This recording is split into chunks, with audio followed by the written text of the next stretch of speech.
Welcome in. This is the Goldsmith, a very special interview of the Metaventurist, kicking things off here.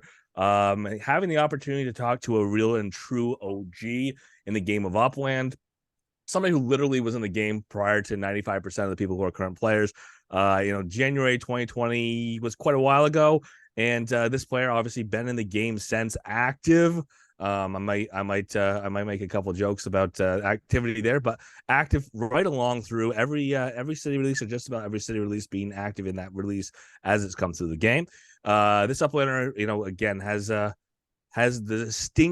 distinct call out here of being, potentially sharing the crown for the longest continuous running Upland specific podcast. Again, people might argue different measures, but changing the name, I would say changing the name doesn't qualify as changing the continuity of the show, but we'll talk about that as well.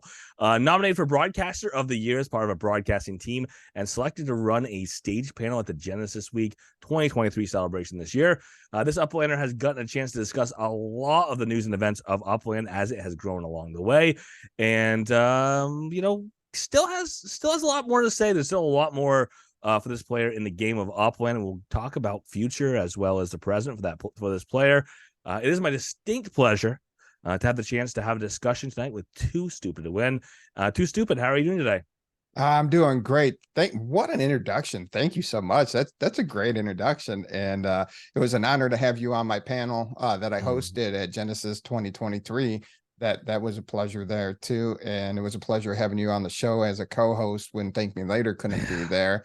And technically we never even changed names. The UPEX podcast, UPEX always stood for Upland Property Experts, but we abbreviated it. And when we went to YouTube, that's when we decided to spell it all the way out for the whole search engine and being able to be popped up when you type in Upland, because more people would search Upland than UPEX. And that's what it always stood for, was the Upland Property Experts from day one, but we just chopped it right away to UPEX. Oh, I know the story. I also know the argument of name change. But again, I don't call that name change that name change a name change, obviously knowing that what shows up on the page identifier in the lower left-hand corner, it looks a little different, but doesn't bother me at all. And actually, I think we can get back into that a little bit from those good old Zoom days when everyone was coming in with open mics, and who knew what was going on, and some people thought it was a bar the whole time. Oh, absolutely. Those were the good old days. It's where I like that community interaction. Yeah. No, absolutely. I know you still have it, but I mean, again, you get to StreamYard, you're bringing in people as you want to have them on for guests. It's just not the same ruckus, Wild West, but Upland's not the same ruckus Wild West it once was either. So I appreciate that change. I want to start from the beginning if it's okay. Knock out some things. Obviously, it's a conversation, so we'll see where things go. But knock out some of the things that really brought you here, started you in the game. It was just out of curiosity. Seeing the ads over and over again. I can't remember. It had to be right around New Year's time, and I can't remember if they started running. January 5th, 2020 is your date. Yes, it is. When you kicked your account, did you start like day one and put the money in and kick the account? Oh, absolutely. It took maybe 10 minutes to figure that out, to just throw the $10 in. It took a little bit of math. Yeah. I want to believe that I wasn't such a sucker that it started in December of 2019 of seeing the ads around New Year's timeframe, Christmas timeframe, and then in January I was like, all right, I'm going to give this a shot. That's what I want to believe happened. I hope what didn't happen is they launched it in January and then it only took 4 days for them to get me to try it out. Yeah, January 5th was the first day they started doing those ads. No, I'm just joking. I know that was not there, but it was out of curiosity and talking with people. And my one buddy at work, he always gave me a hard time about, back in the day when Bitcoin was $100 and I kept telling you about it. Now he's a snake oil salesman. He's always on like the get rich quick penny stock chasing. So when he approached me about Bitcoin, I'm like, nah, bro, no, not going to work. And then we saw what it grew into and really started to understand it. the ads really made sense, Mm, even though they were quick Twitter ads, Facebook ads. mm, It was enough to pique my interest enough, and they showed it to me enough that I checked it out. And then I checked it out, downloaded it, floated around, bought a property, and then I spent my UpX, and then I did the math, and I thought this is going to take 3 years before I can buy another property with the earnings, and that's dumb. And what if I don't come back every 7 days? I lose it. I'm like, I'm just going to put the money in right now. I'm going to become an Uplander. I'm mm, not even going to try to grind it out. Uplander, here I come. Then I looked up the most expensive property in San Francisco, which was on Scott Street. mm. I found that, and then I purchased that. Then I bought a bunch of dumb stuff. Then I understood collections and started working my way through collections. Well, I was gonna say the story I like to tell for you is I remember, well, I guess a key thing is like historically and famously you've bought and sold very, very little. I mean, I don't think you've sold like a few for contests, but not much more than that. So what you have is all earnings and putting out of your pocket more or less at this point, right?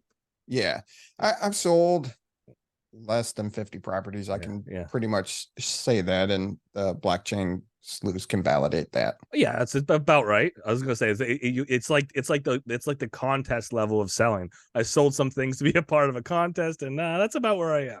Yeah. Yeah. No, I love that. So as far as you're putting the time in, putting the money in along the way. I did mention the idea of being in most city releases. I think you missed one for schedule. Is that am I right on one, or are you up above that one number at this point? I missed one for schedule, Yeah. and there were a couple I did not participate in once we started going international. Mm-hmm. I got kind of frustrated because at the time you had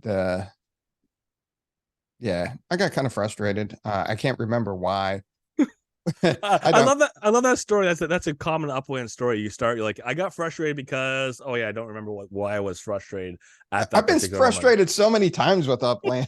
So at that point in time, but I'm still here. So that says something. It's, it's just like you get frustrated with your Mhm, friend, you get frustrated with your best friend, whatever, your spouse, or your partner, whatever, mhm. but you're still there with them. So, but yeah, It's something that keeps you coming back, right? yeah. I Uh, mean, I've been doing it too long.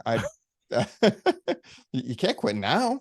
well, you don't say that part about your wife about like I put too much time in now, but I mean it's the same thing where there's something that you love about the game of Upland, the family member, the friend, the whatever.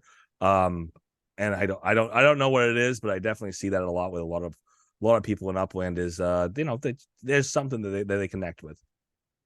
Yeah, I mean, I've seen the evolution of the trail. Mhm, That was interesting in itself. I started when there were no custom block explorers. The mhm. only people that had the custom block explorers were um, the guys from my mind's drawing a blank now. Crypto, the podcast, T Dubai, and Oh, T Davis. no, not T Davis. No, T. They were big podcasters early on. Crypto, the dudes in Oh, when we this, did the blockchain heroes ones, yeah, yeah, the guys did yeah, the blockchain heroes. They did the first yeah, one, and then the first block explorers coming in the game were the ones from the blockchain heroes, but yep. those were delayed in them actually coming in to be usable in the game of Upland. But yes, Well, that was well, the first set. the two founder or the Yeah. two hosts of the podcast, they had their custom block Mhm. explorers. That was their partnership with Yeah. Upland, Yeah. and then they came up with the whole director thing, and Mhm. you had to apply. And I was in the first batch of players, actual Mhm. players that didn't have a partnership with Upland to get their block explorers out. Thank Me Later was too, but he was sleeping. So of Mhm. course I put mine on the map first, took a picture of it, sent it to him, and be like, haha, I beat you. Well, it was funny because like there was a ton of us that were on the list. I mean, before the first one was even made, there was I don't know how many hundreds of us on the list waiting for them to pop out.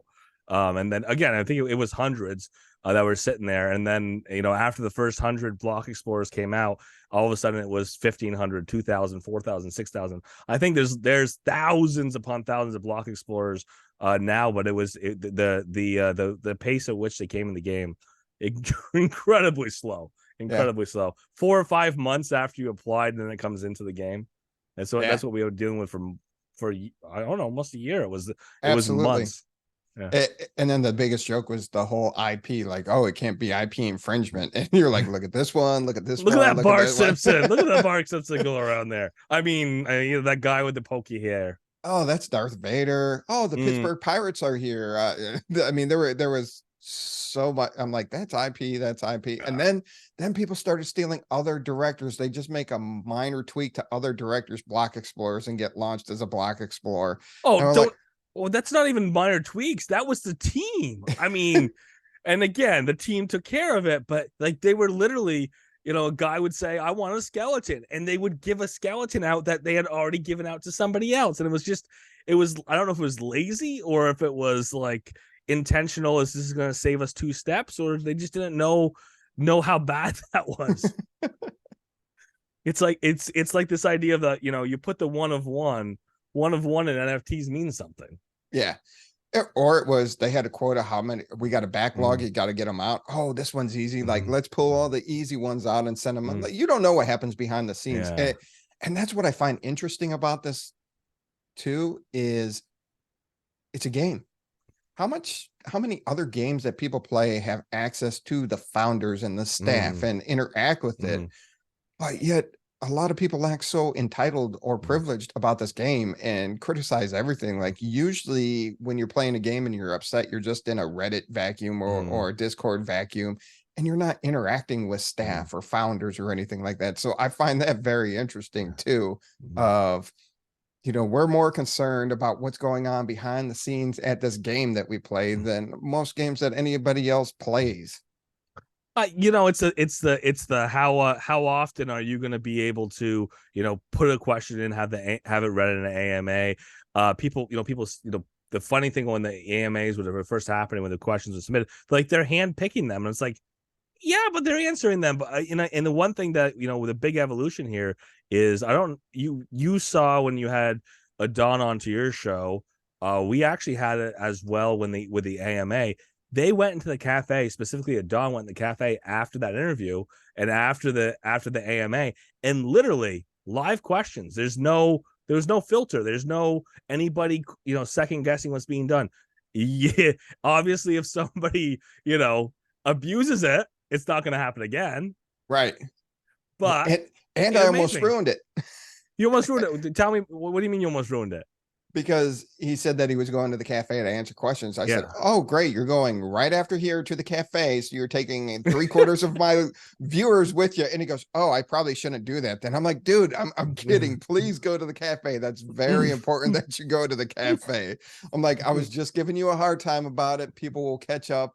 And they didn't come to watch us. They came to watch you. Well, they rush in to see a Don live, and then they rush out to see Don live. No, right. I was surprised how few people went, though. That's the thing, is that access is there for the people who show up. It's just that a lot of time people just don't show up to some of those things. Yes. And that still blows my mind. Like we've got what percentage of players, and again, there people will argue about the difference between players and accounts, but what percentage of players haven't done KYC who are active players? There's some players who have a lot of money in the game. Historically and pretty famously, people like Abdullah, people who have very large accounts, not KYC'd still. He's not KYC'd? He wasn't KYC'd up until like 3 months ago. What? Yeah, for real. No, but I mean, well, I understand. Yeah. Is Abdullah selling anything in USD? No. True. But that was the question: is what are people not KYCing for? And there's lots of reasons. I mean, right. People, there's tax implications depending on what country and all of that. But yeah, you have to KYC to take money out. That's for sure. Yeah, that's gonna have to happen. But to get back to the original question, we ran off on tangents. I was frustrated, and I know some of the international cities I did not participate in, and then there were cities that I just sit out. I didn't travel to based off, but I was around, watched, and saw the outcomes and talked to people about their minting experiences and all that. So I've been around for them all. I might not have participated in them all. Yeah, I mean, here's the thing. I mean, I was looking at the flight plans for Tokyo, and depending on what country you were in or what city you were in at the start, you could be looking at 9K just to get there and get out. For a new player, ridiculous. Wow. Yeah. Wow. I didn't know that. Yeah, it's like 2,500 from LA, which is, relatively close, to Japan, Yeah. considering 2,500 each way. That's 5K. I mean, what are you gonna do as a new player? That was one of my suggestions this time around was, hey, do you want to bring back the free travel for, just for 2 days? But now that they're paying revenue to the terminal owners, now they're paying revenue, they're sharing revenue with the terminal owners, and I don't I don't know if that plays into it, that they promised us revenue, and that's a big driver for revenue. I have a terminal in San Francisco and Chicago, and I get about 22,000 UpX a month. I've seen other people getting way better, just depending on where their terminals are and what's going on in the game, how much people are traveling. I love the way they did it because you're city dependent, right? So if you have a terminal in the right city, you're gonna get a decent payout. It's not location based as far as your terminal block. So if you got terminal number 7, it's not going to perform differently than terminal number 1, which was a bit of a concern because you can advertise your terminal if you want, but it really ends up being the one that's closest to the airplane that usually gets clicked on. Yep. Go figure. Yeah. So it's very cool that the way they set that up, and I'm gonna circle back on a couple things, but on the idea of revenue, I know you've gotten a couple of the couple terminals that you obviously have the revenue from, but in terms of like the big picture, I think you still have, and correct me if I'm wrong, do you still have a future landmark on your eye line, something that you look at getting if it comes up again? I know the terminal sales, have potentially the resales dropped on those a little bit. The landmark craziness is not as crazy as it used to be. Is that something you still see some value in? Is it something you're still thinking about, or where are you at this point? Oh, absolutely. I do have the Christmas Story house in Cleveland waiting. Some people went on for it to get it for me. It just ended up costing more than they thought, so they just aren't going to gift it to me, and I absolutely understand that. It ended up costing about 6 million UpX, so I understand that they're not just going to give that to me, and I wouldn't expect that. But it is in good hands until I come up with okay, so the buyers of the Christmas Story house, that's yours. You're going to be buying it off them. That's your baby. Sooner or later, hopefully. Yeah, it's only 6 million UpX. You can come up with that. No big scratch. But then I can. They really need to have a savings account where you can say, here's my active money and here's my savings money. So you can because it just dwindles down so quickly. You're like, oh, I'm going to save this much, or you build up so much and it's like, whoop, so far down. Well, now, I think the game on that is the city comes out and Upland's happy for you to empty the account. But looking at some of the people with how much UpX they have sitting on hand, I was looking at that yesterday. I was like, wow, look at that. Well, you're getting to the data pretty deep now, but yeah, if you start looking at people's liquidity, I used to use that as a measure of what's going on in the economy, what's the volatility for swings on the floor, what's the likelihood of a mint out, sell out, what percentage of the city is going to get minted out based on what people are carrying for liquidity. That's not a good measure anymore. No, it's not. There's just too much going on. There's 6 different legit sales that are going to happen in the next month. Going back to travel really quick. So I've been chopping up the podcast. I put it in an AI program and it chops up and makes shorts for me, and it's great. One of them was talking, you were co-hosting, you, Cheese, and myself, and we were talking about being able to fly to so many places to Tokyo from the central United States. And that actually spiked the first day I released it. It kind of was doing a little bit, Yeah. and then all of a sudden it shot up to 1,600 views, and I was like, and the title was just like direct flights to Tokyo from the Midwest or something. I didn't check the title, so all these people were probably like, "What? I'm down for this." That is good. That is good. And then So, everybody was like, no, this, I have no clue what these three people are talking about, but this is not what the title says. So next." that is funny. So people just really, really wanted to get to Tokyo from Kansas City. That's I guess. hilarious. That is hilarious. Yeah, I mean, you gotta give it to AI, right? To understand, understand the content, but not the context. Yes. Yeah, that's funny. Yeah. I mean, as far as that's a cute anecdote, but as far as the travel is concerned, I mean, that's the thing is, on your terminal side of things, is the question is where is, what cities are going to spike and how is that going to distribute? Because you don't have 3 international airports anymore. No. There's so many international airports that it's distributed among all the cities. 20 cities with international airports now. Yeah. And that was the other interesting thing is, has anybody launched their Metaventure on their terminal yet?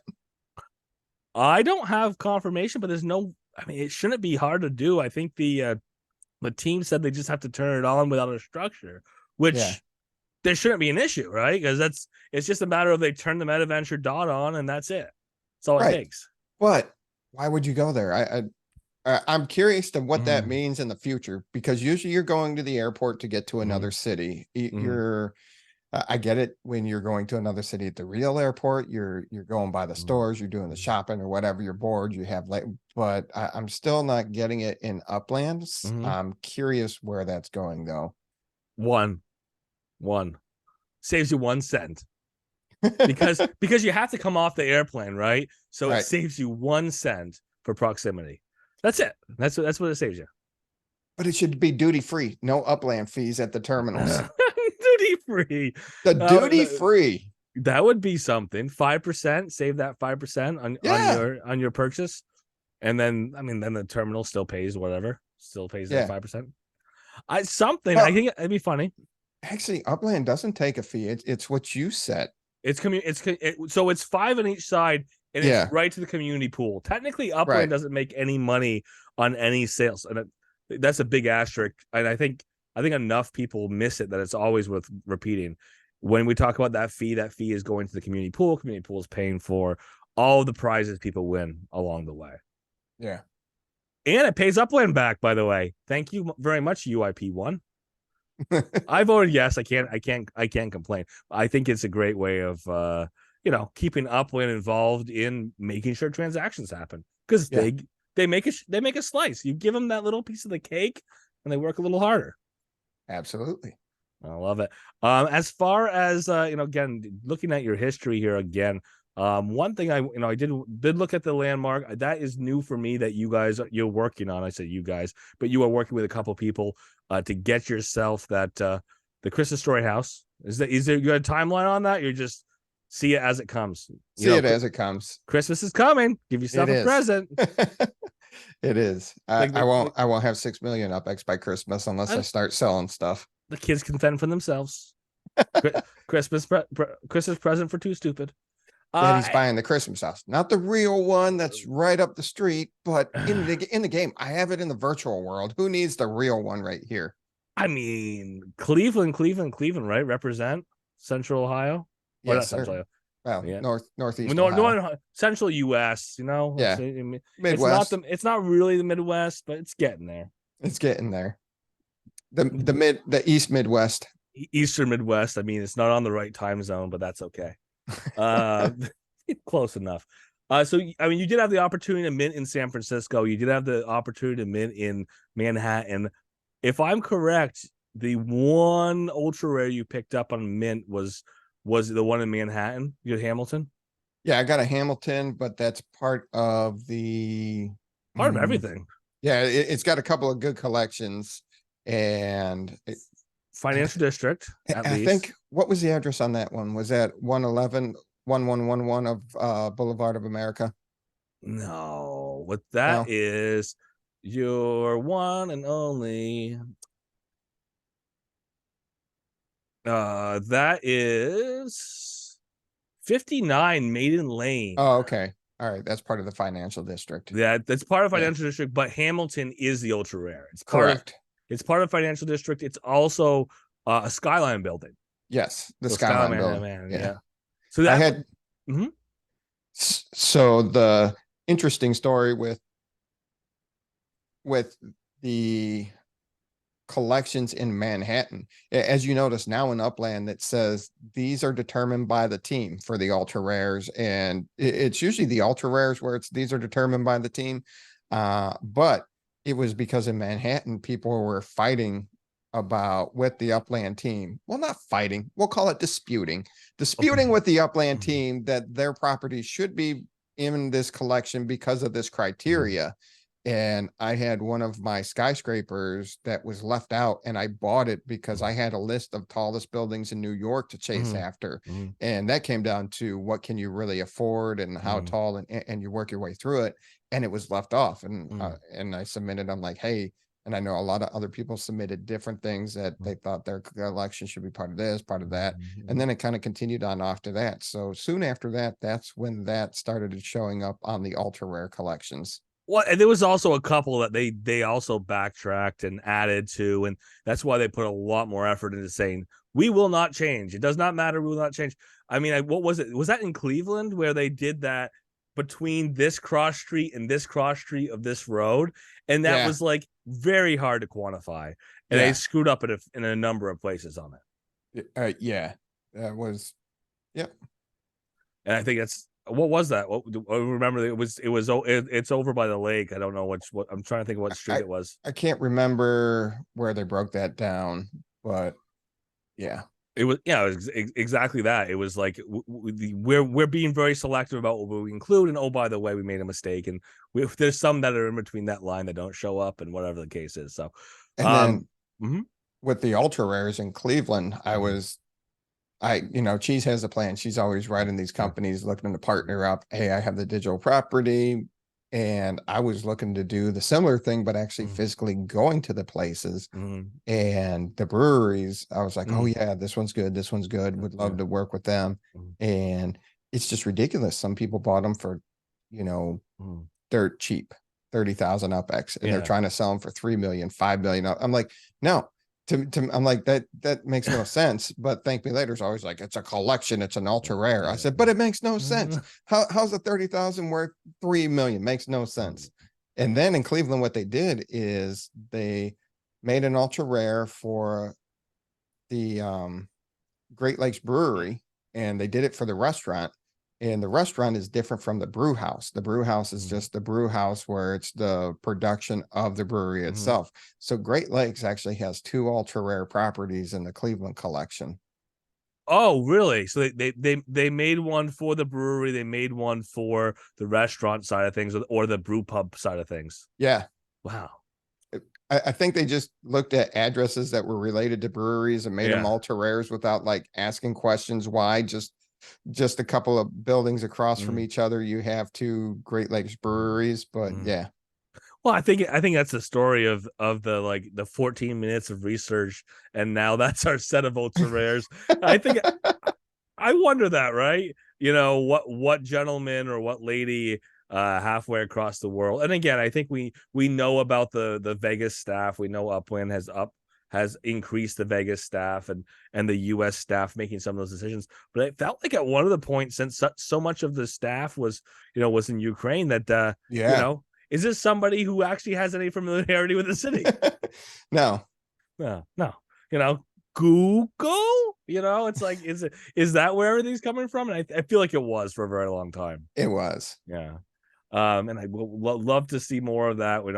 Better collection specs. Who knows? Better setting by the team. But as of right now, I think the Manhattan was pretty obvious, right? I mean, that was one of the ones that was kind of funny, because I think that's the one that they selected properties that were based on things that people weren't going to dispute.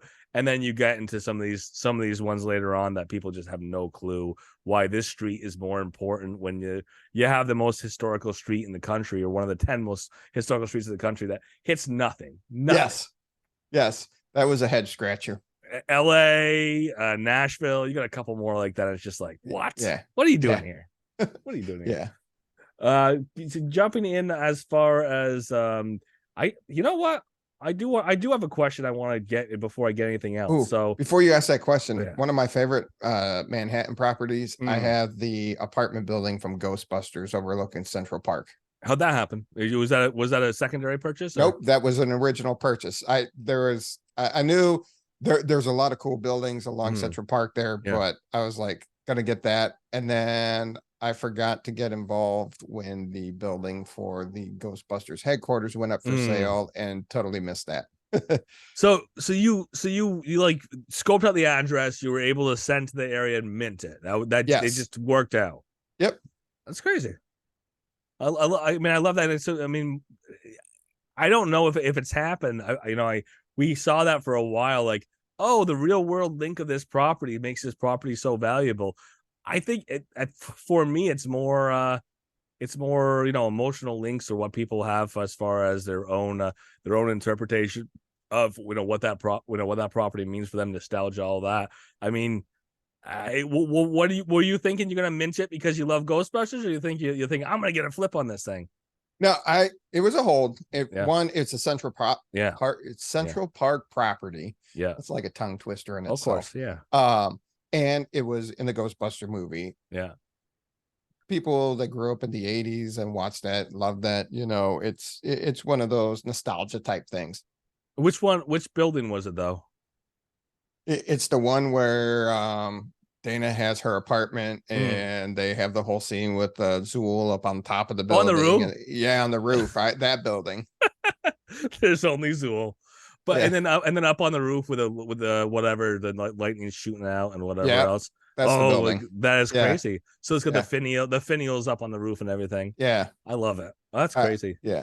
Now, and that's the thing, if people are finding their own attachment to the property for the real world stuff, they're not the only ones. There's going to be other people. And as I've always said that, you can chase the big properties, the expensive properties, but you're only going to have a small market of people that will be able to buy them secondary if you want to flip them for profit later on. Now it's Upland's a property trading game. There's a lot of other things that you're able to do now. There's new businesses coming out, and hopefully they get the transportation up and running. That could be huge Metaventures, and you can see MV Motors cranking out the cars. Need more semis, vans, and all that, but different topic. But it's still a property trading game, and you have to understand when you're buying the properties what the resale value is, because you're not going to hold it forever. You're going to die. I don't know. But I mean, ultimately. Well, I mean, take it there. We're all going to die. Too stupid. We're all going to die. No, but you're not going to hold if you're looking to flip, and if you're looking to make money from the property aspect of the game, it's going to be the lower value properties, being able to have a collection of lower mintable properties and the intermediate, and you have the high stuff for only certain clientele. And you look at the list, there's from the people that are able to buy those big properties, it's a small number compared to everybody else. Oh, for sure. And that's the thing about the landmarks, right? For a long time, the landmarks, there was 6 people who wanted them. They would buy them. Those properties would flip because the person with the deepest pocket really wants it. Somebody else would get it. They'd sell it at 10%, profit or whatever. Yeah. We did see that happening for a while, but once they've got their 10 landmarks, the number of people who are willing to pay full price on those landmarks has gone down significantly, which is why we're seeing those landmarks sit longer and longer and longer on those sales. Yeah. And why, hint, hint, wink, wink, nod, nod, open our eyes, we haven't seen a landmark for a number of weeks. I was just going to say, they were launching a landmark every week. Every week was a landmark, and it was just like, bam, just clockwork. You're just like, dang, I'm like, I get it. Yeah. But yet, man, you're killing the market pretty quickly on these landmarks. Yeah, you're getting the USD, but I was just like, wow. And then it's just kind of chilled. Yeah, it's chilled. It's chilled. I mean, the sales happening in UPX. There's still the sales are still happening in UPX, but I mean, yeah, there's a large enough sale value a lot of people do put money in order to buy those. So sure, Upland's making some USD on those, but I think it's more the fact that even if people have the UPX, if we're doing it every week, I don't know if a little bit of that specialness rubs off, you know? I think it did. After people started really catching on, it was happening every week. And then when they went to the landmarks that weren't as flashy in the lesser cities, it was just like, but it There's still no had lesser it still cities had in the, Upland. There's no lesser cities in Upland. yeah, they're called tiers: tier 1, tier 2, tier 3, tier Oh 4. no. Those are tiered by size, scale, and real life cost of the properties. Those are not lesser. Sao Paulo, you're a great city. Rio de Janeiro, you're a great city. I didn't name cities. You're the one city dropping. Well, you just said any tier 5's a garbage trash, you know? I didn't say it was a garbage trash. I just said it wasn't as attractive. Fair enough. Yeah, I'm trying to class it up. Okay, fair enough. So yeah, look for properties in LA, Manhattan. That's where we should have all our landmarks. Oh no, you need them everywhere. Yeah. But now what are we doing with that? It's still cool that you see them on the map. You zoom into the city. Yeah. But now we have to figure out what to do with them, what to build up around them. You remember when Upland was telling us they were going to have special utility and the venuing and stuff? Yeah. It would have been cool if they're one of the few, again, maybe cafes. Not. Yeah, that's where I'm going. I mean, maybe not lock cafes only to landmarks, but I mean, that would be an enhanced utility. You can put it in a landmark without having to build a cafe structure. And a cafe structure, we don't have them built yet, so we can't tell you how much Spark the production ones are gonna cost. We know how much Spark the ones that Upland put up cost, but once they're production, we don't know where that number is gonna be set. Right. So I don't know. I mean, that would be one way of dealing with the problem of giving them additional utility. But do you remember when they're talking about venues and stuff, being able to host large events, concerts and them, all that?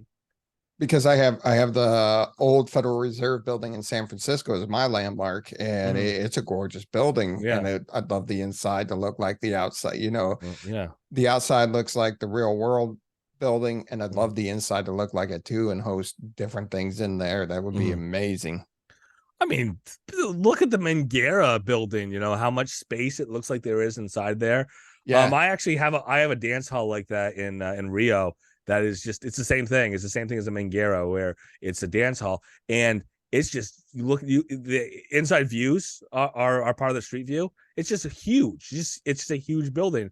And could you imagine the events you could hold in there? You could put 20,000 people in some of those buildings. Oh yeah. Yeah, you don't know what a 1200 UP2 property looks like. That's all structure. That is huge. Yeah, it is. So some of these things are massive. So what I wanted to get out of you was I need some justification here. You've been in the game for a long time. Oh, you ready for it? I see your smile. I see your smile crack. You've been in the game a long time. You've been in a lot of neighborhoods. You've built some neighborhoods up. I haven't even mentioned your partner in crime yet, but you do a lot on your own as well. But you built a couple neighborhoods up with your partner in crime, in TML. But your residence right now is in Playa del Rey. What's the significance there? How'd that happen? Why is that the case? I was in Alamo Square, and then they released the neighborhood competitions. Yeah. And all of a sudden people from Alamo Square just started like all over the place, shooting off all over the place. And they recruited me because I have some beachfront property there. And they said, hey, we're trying to do this and that. And then I went over there, made the home address. They got the first collection property, and then I just haven't moved it since. Fair enough. That's a short story. I mean, I did have some property over there too, beachfront. I unlike you, I flipped it, and I flipped it for a clean 10x, and took that UPX and moved it elsewhere.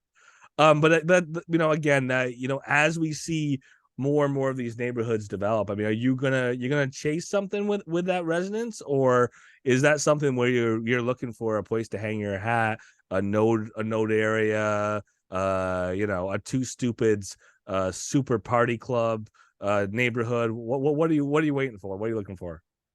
Probably go back to Alamo Square just because sentimental reasons. And, Choina was the one that wrote to Upland talking about being able to do the community thing and have a bunch of people buy out an area. And he was the first one that pitched it and got a bunch of OGs, like people that were in the game before me to even, he was in the game before me and Kenny and, the handful of those people. And we all went in and bought up Alamo Square. And yeah, just sentimental. I'd like to get back there, or maybe one day I'll have the time and develop my own community and just have a party center there. There you go. And that's go what I'm from there. looking for. Yeah, I mean, who knows? I mean, again, I don't necessarily think that community should be built around a single person, but No, I mean, it's fun. It's fun to build something out, though. To find your space, to grab the people you want to be with, and build something together. Absolutely. I say that when I have my own neighborhood that I tried to stake out, and just see what you can do. Just see what you can do. Yeah, I bought a whole block in the Hyde Park Ninjas little community. So yeah. One little square. So how you get those one little squares easiest? Those big giant block properties. I've got a couple of those. That's the cheater way. Like, okay, between this street and that street, this street and that street, I own all of it. One purchase, one property. Yeah, a million upex here, a million upex there. That's how it happens. Well, that's true. Get yourself a big property. You can do whatever you want on it. You can get yourself a factory. Who cares? Yeah. And as far as Metaventures are concerned, I know and you're gonna have to give me the name because I always go, whose is the Upex podcast and whose is the you're gonna have to catch me here. Upex podcast. That's fine. Manufacturing of Doom. Yep. Of Doom. What's the official name? Because I know it's it was the Upex podcast factory and the Upex podcast showroom 1. Oh, it's that simple. Okay. Yeah, it's I'm simple marketing. Marketing showroom 1. That way, showroom 1. That way you can have a unique title when you have showroom 2. Yeah, I like it. And then that's how it's done. No, it's like you can't repeat the name. You can't have 17 different doing different Upex podcast showrooms. But you can have showroom 1, 17, 26, whatever the case is. And that's just it's a one showroom so far. And the backstory behind that is Upland came out with the Metaventurist idea. Yep. You had to have criteria. You had to show proof of it and being able to do that. So, and at the time it was having they were estimating between 3 and 5 million UPEX that you need, closer to the 5 million UPEX side of the house. And they told you at one point that you're going to have to reserve that 5 million UPEX at some point. Be ready. Yes. Be ready to put it up. Yes. And then you got everything ready or available, and it was waiting. And then it was nothing. You got congratulations. You're like, yeah, I got this. And crickets. Crickets for a very long time. And even there was a Discord channel and it was, oh, we're working on some things, blah, blah, blah. And then all of a sudden it was, all right, congratulations. You're going to launch. We need this, and this. And I'm like, I don't have time. I don't have time now. They're like, you need designs, you need this and that. I'm like, And Think later's like, they're going to kick you out. I'm like, And he's like, what do you mean? I'm like, and he's like, here, have this anvil and do this and do that. And I was like, all right. I'm like, why do I have an anvil? And he said, it will have layer 2 function. I'm like, okay.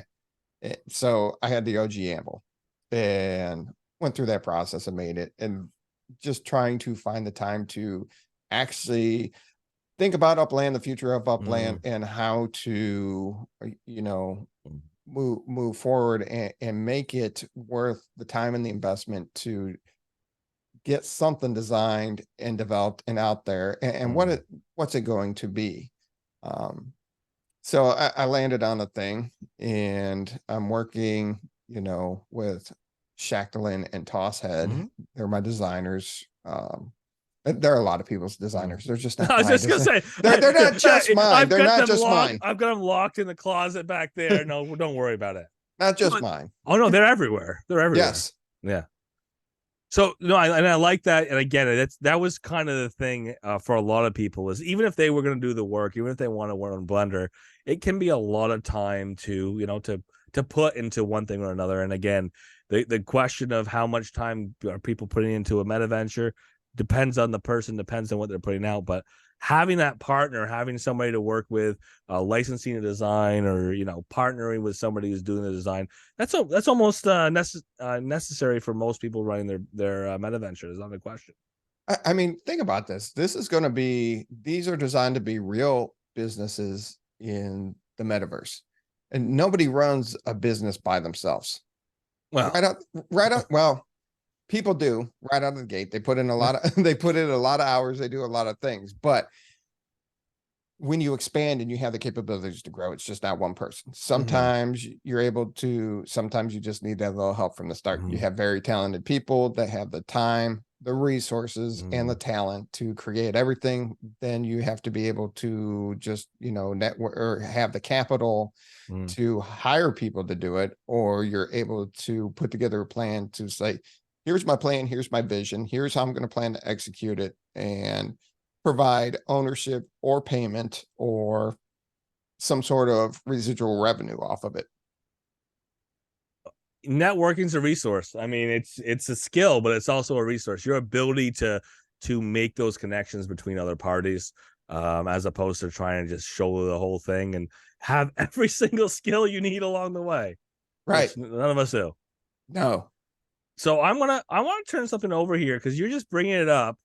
You tell me if you're up for it or not, and no is the correct answer here, but I would love to do some show and tell because it sounds like you got some things you're working on. I want to see the Ghostbuster property. Oh, okay. Hold on. I got nothing on there, but oh, no. It's not. This is not shaming you for not building a structure. If it was me, I would hold out for something special, Yeah, I'm waiting for something cool, or yeah. at least I really hope one day in Upland they do have the ability to have architectural firms where they design stuff. I know I've shop. Got, it was on the road map until it got booted 6 months down, 6 months down, 6 months down the line. Yeah, the architect shop was going to be super cool. I know Thank Me Later and I have got into a lot of debates about that. And because it comes down to the structure ornaments. Now, if you're having all these unique, weird angles, well, no, that's my solution to that is, yeah, you have these unique angles, but this ornament can fit over this style buildings. They, at least dimensions wide. Yeah, it's not a perfect fit, but it boxes out your angles while you have the ornament on your building. So, well, even now it's structure by structure. So, I mean, there's certain people, like I know people who do have the structural ornament shops. They're only designing certain structure types because those are the ones that people want, and you know what? They might be the ones that are easier to design too. So I mean, I don't know. I don't know if the you bring up a good point about the like make it a big old sheet and just drape it over the top, or make it a square and when you have the ornament up, you don't see the filigree, you don't see the trim work, you don't see the crown molding, whatever else you've got hanging out there. Yeah. Okay, what are we looking at right now? So this is 55 Central Park West. This is where the Ghostbuster building hangs out. Let's see. Do you have a street view? Of course. Let's see that. See, you think I want to see a blue square? I did. Very cool. Oh, I love that.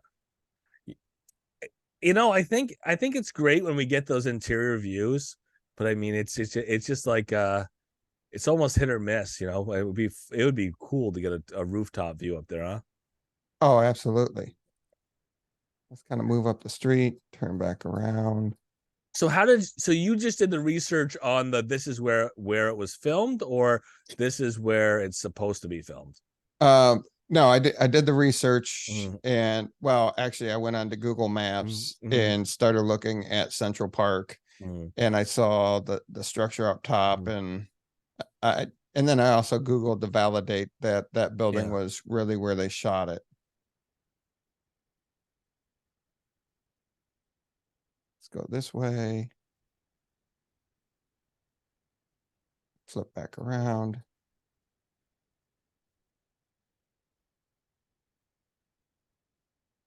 there it is. There it is. I went kind of far off the street. Yeah, Yeah. look at all that up on the roof.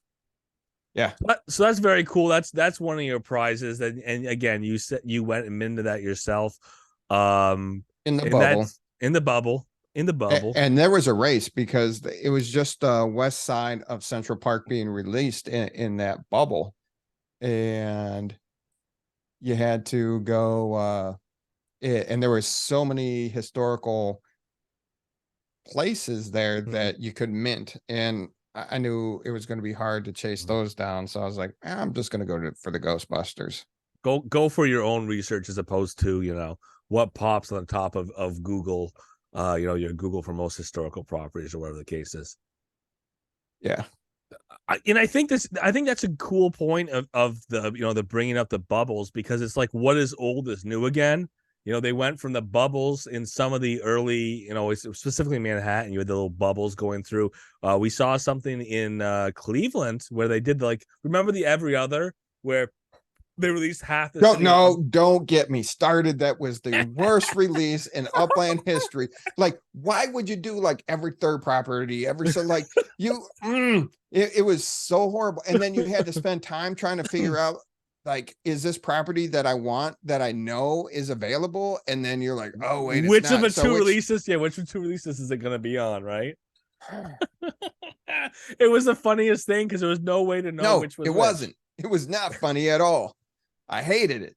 Worst Ask me, release ever. ask me how many properties I have left in Cleveland. I don't But have no, many. I went no, over to Tremont in Ohio City because I yeah, that's a happening area and I yeah, minted stuff there. And but yeah, here's the rooftop. Here's part of the rooftop that's cool. there. Yeah, there's the scene from Ghostbusters. Yeah, no, that's awesome. That's a good pickup. And Yeah, picking up at mint, obviously, that's the best way to do it, yeah, as opposed to somebody knowing what they've got and being like, yeah, you can have it for 3x. Deal with it. yeah. And then that's from the movie right there too. That's cool. That's awesome. Yeah. So I thought it was like a sweet looking architectural building. Mm, And then at the same time that it had ties to Ghostbusters. I also picked okay. up this building also. I do own that too. What's this? That's on Central Park West also. It's just south of the Ghostbusters Oh, building. for and it's a twin, so you own both the towers, both portions. That's on one property. So Yeah, it's yeah, a base building and then yeah. it towers Oh, twice it's up. yeah, yeah, So perfect. kind of like that. Yep. That's very cool. And on there, that was your big one in Manhattan. I guess say other than the ultra rares, and the Hamilton's your only ultra rare right now, right? Yes. I think it is. Yeah. Yes, it is. What I want to see is, so show me where you are now on the. I want to see what you got sitting out front for OG annuals. Are you still manufacturing, like, as much as you can, as fast as you can over there, or what's I'm been where? waiting because I Mhm, got some stuff submitted. So mhm, I'm kind of trickling stuff in, mhm, waiting for uh the things to get approved. mhm, I know it passed the test. It mhm. passed all the screening tests and Yeah. everything submitted to Upland. There was Mhm, talk with the Upland art team mhm, because I'm doing, I mean, it's pretty much should get approved doing Halloween mhm. yard decor for my map asset. Yeah. And but they look like they're stone. And that was the conversation that we had Oh, with Upland material. The is question of materials, then. right. I said, Yeah. these are plastic. Yeah. Yeah, Yeah. they look fancy and cool, but this is decor. Yeah. This Yeah. isn't, I'm not building gravestones so you can bury stuff in your backyard. Mm, You know, that yeah. this is for Halloween decoration. So Mm, this stuff is made out of plastic, made out of mm, foam, made out of whatever the case may be. Yeah, and it looks like it. There's plenty of things that look like other materials that aren't that mm, material. And yeah. that's something I think Upland needs to add to their map asset submission of tell us a little bit about this and your intent behind it, because right now it's just give it a name, Mm, give us the results from the test, mm, and give us the dimensions and give us the designs. There's nothing about give us a description, tell us mm, what you're looking to do, in any of that. So mm. I think they're missing there, and Well, hopefully that changes. the statue just looks like a diamond upland. Do not expect me to put like 50,000 spark hours to build one of these things, Right. because that's the big thing, right? The big thing is how much. Oh, look at all those anvils. How much spark are we gonna have to spend to build this thing? Mm-hmm. And that's the other thing is it's yeah, this is one of the bigger properties in San That Francisco that's unlockable. I was gonna say that's a pretty big property. Where's the factory? Where there it is. Okay, Yeah. that's just a large medium. Um, It's a large, yeah, large that one. I think yeah, so. it's not the super huge one that I'd need your 20,000 up square or 12,000 up square property. Yeah, yeah, Uh, yeah. That's yeah. So this is 4,600 up square yeah. property. Yeah, the it's four. It's large factory four. That thing is like takes 9,000 UP2 property, something crazy like that. And Yeah. there and obviously we all know that the 5,000 wasn't available for a long time. It took a long time for them to unlock the ability to have a 5,000 plus property. So there's very few of those properties in the game of Upland, and most of them were under special circumstance released. Yeah. Oh, that's cool. So you know what I want to see, and if you got it, are you up for sharing the designs? Or are you still waiting to hear back from Upland? And you just don't want to worry too much about anybody else seeing the pretty and having their own inspiration. Oh no, Yeah. they can see them. I'm not worried about um They're already Upland. they're already submitted. They're already submitted. So Mm, if they get rejected, they get rejected. If they get mm, approved, they're mine. So yeah, yeah, yeah. So nobody else is going to submit them because they're already submitted once. There you right. go. So which ones do you want to see first? Everything. No, I want to see. Everything. I want to see the big giant. Uh, I guess it's a scarecrow with a pumpkin head that's gonna Okay. gonna tower above my little whatever structure I got out there. Yeah. Put that in the backyard behind a micro, and just be like, "Ah, look at that micro!" Ha ha ha. That would be hilarious. Give me a call in on it as you pull it up. All right. So this is the Titan of the Harvest Moon, and this is going to be 6 meters in Upland. Yeah, and for anyone keeping track, that's going to be taller, or about the height of a small townhouse. Yeah. It's so crazy. And I love this like lava texture that's on Yeah, it. I'll see what Upland says about these ripples. I'm worried that they're yeah, going to ask it, but it passed their test. yeah. So it passed their test. But it talks Well, about torn and tattered stuff, but it'll be interesting if we got to pull it off. yeah, they may have to pull off some of those ribbons, right? Because Yeah. they'll say that they have non 3D space or whatever, that are 2D object or whatever the case is. It looks pretty 3D to me. No, I know. the ribbons themselves, yeah, Yeah. because they're too thin, right? They'll say Right. there's not dimension. That's very cool. So that's gonna take up my backyard. You said you're targeted at. I'm looking at it. You're targeted at essentially 6 meters, 18 feet. Yep. And what is that? So that makes that base what, 2x2, 3x3. Let's see here. So the it's about 2 by 1. So it's 2x1 UP. it's 1.75 by 1.25. UP, Or yeah. or it's 3.75 meters, so it's just over 1 up square, and it's Yeah. 3.25 in length, so it's just over 1 up square. So 1 by 1. 1x1, 1 UP, UIU, 1 UP. Mm-hmm. That's a big one. And what else you got? What else you working on? All right, let's see here. Oh, I got another big one too. All right. I like these. I mean, I mean, again, we know what's already in. Most of the map assets are, relatively subdued in scale, and I like these giant things. Especially Yeah, when it comes to like an inflatable someone's going to put out back. and that was the thing too, was it's not an inflatable. This is Mm, one of the things that you need yeah, to tension yeah, down and tie down. But since yeah, there's no weather in Upland, you're mm, okay. yeah. Uh, I mean, even if it was 20 feet tall plastic, unless that's heavy plastic, wind's going to push that thing around. yeah. So this is the Midnight Reaper. This is another 6 meter type thing, Not built out of stone. not built out of stone. Yeah. So another 6 meters, another 1 by 1, UP by UP. Yeah. Well, actually, it's 4 meters in length. So it's Oh, so almost two. 1.3. Yeah. Yeah, 1.3 by 1, but still nice and tall. Then we okay, this is the old style one. Okay. What does that mean, old style?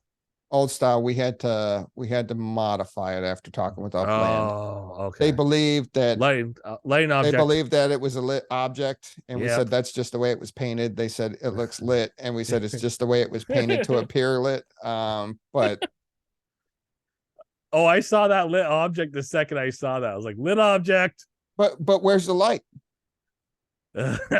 Where's the light? I don't see a light in there. Oh, shoot. You turn it around back, there's no light behind it. Is there a light effect applied or not? There's no light effect applied in Blender. I don't know. I didn't No, design it it's in just Blender. color. Okay.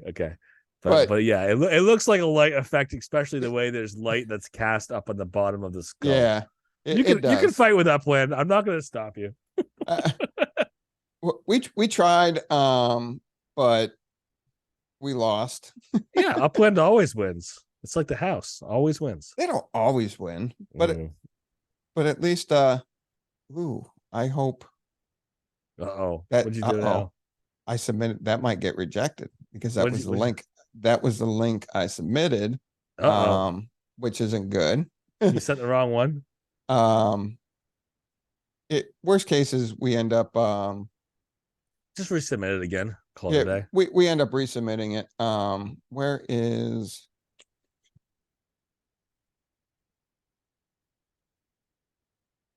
why? Oh, I'm seeing if Mm-hmm. we'll do it this way. Which way are you looking for? I was looking for the P3D Oh, the previous model. that version of it. Yeah, but here's on my form with the validation results. But that's what it looks like without the Yeah. illumination. But it's Yeah. still pretty cool. Yeah. I mean, just imagine you walking down the street. You're not going to be able to see those illumination effects at night, anyways, because they're illumination effects. So fair Yeah. enough. Fair enough. You wouldn't see them because it's dark out. Be dark, so you just see the gray, essentially, more or less. Yeah. I'll take it. So this one's Gravebreaker. I'll see how it goes. Like Upland said, it was okay with the discussions we had ahead of time. What size? This size is it's 1.64 meters width, 0.81 in length, and 0.82 in height. So just a little under, Little small thing. little small thing, but it's supposed to be like a creature coming out of the ground. Like people sized. Yeah. If we had people in Upland. Yeah. It's breaking out of its grave. Mhm. And that will be great because we have a couple of different models of gravestones out there.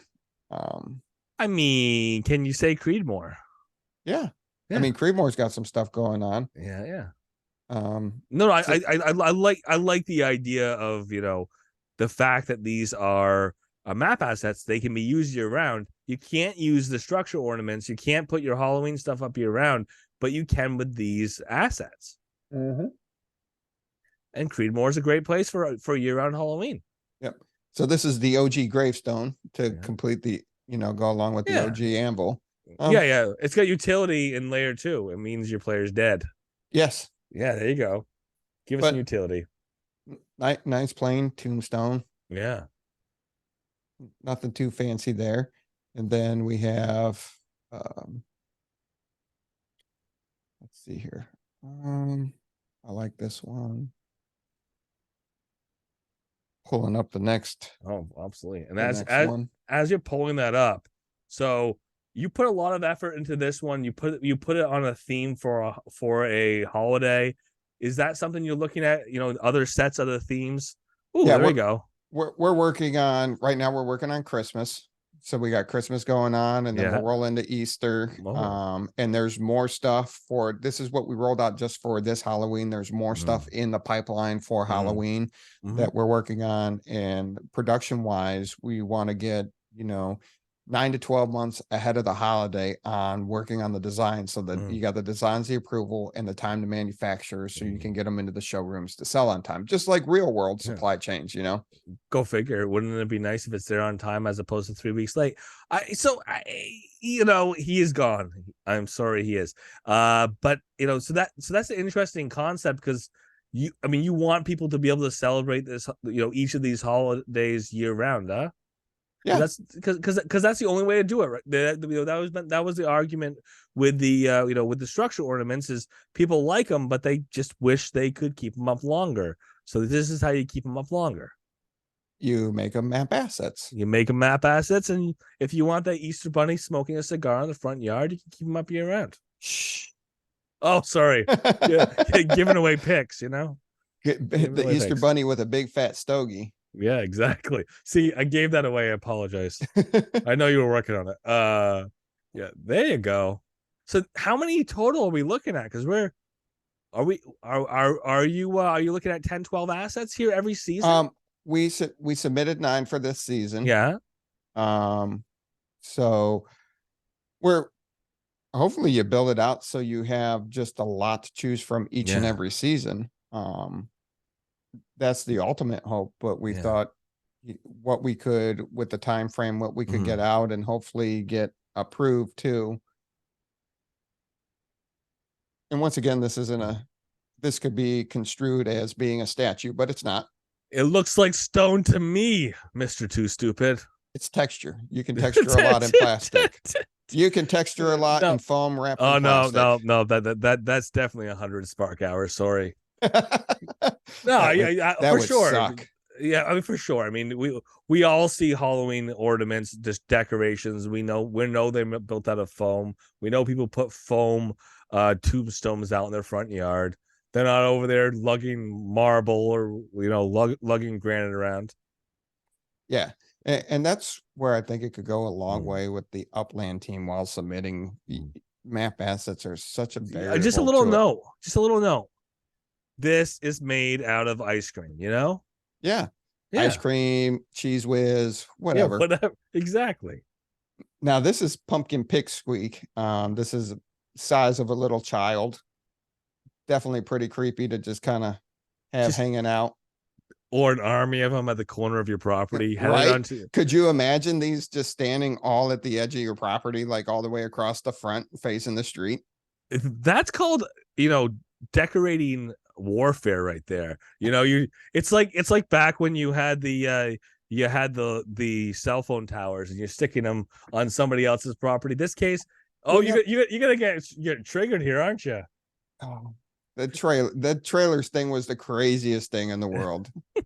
I love that concept, and people took it so personally and didn't understand the strategy behind it and the fun behind it. They took it, you're destroying the community. Why would you put up cell phone towers? And first it was a stereotype of a trailer. That definitely was a little bit of you could hurt somebody's feelings with the trailer. But people live in trailers. There's some nice trailers. There's some nice double wide trailers. There's nice retirement communities made of trailers. It brings down the property value. The idea that it brings down the value of the area. That was the concern. Yeah, there was a concern. But I'd say they're cheap to manufacture, but sometimes some of them are more expensive than some houses. Well, there's $1 million trailers in LA. I'll tell you that right now. Yeah. Yeah. But yeah, Yeah. that was a fun time too. Yeah. Oh, for sure. Yeah. So yeah, when you have something like that going on, but I mean, imagine that idea, bringing that back. Somebody taking a bunch of structure, either structural ornaments in a specific neighborhood or using more likely map assets to just make a statement to their neighbors. Yeah. Make a little bit of statement. I like that one. Is that number 9? Or you still got Yeah, another that one? was number 9. We ran through all No, 9 of them. that's awesome. No, I really like that. Again, Upland team, quick, mushy mushy. When'd you submit? How long's it been? Yeah, a little bit. Yeah, a little bit. I won't shame them. Oh no, it's not even a shame thing. It's just an idea that we're seeing this in the community. But there was this real thing that people were complaining that they hadn't heard anything, seen any new assets in like over this long period of time. Yes. And then I know that DeJacque just had some structural ornament approved and manufacturable in the last couple days. So is the log jam opened up? I don't know. I'm hoping, Mm. and I actually had a dream last night that I woke up and the stuff was there, so I got like super excited, and it wasn't there. What did you hear my story with my racetrack? So a week ago, just over a week ago, I sit there and complain I haven't heard anything on this racetrack in literally 7 months. I think it was getting there like 6 or 7, yeah, 7 months. Hadn't heard anything. That day, unbeknownst to me, I'm assuming Upland hadn't heard me complain. Poof! I get an email. It's in queue. It's gonna come out eventually. Keep your eye out. This is in the works. And then no specifics. I don't know what to expect. And then 4 days later, I just get an email that says, okay, you're ready to put your structure on.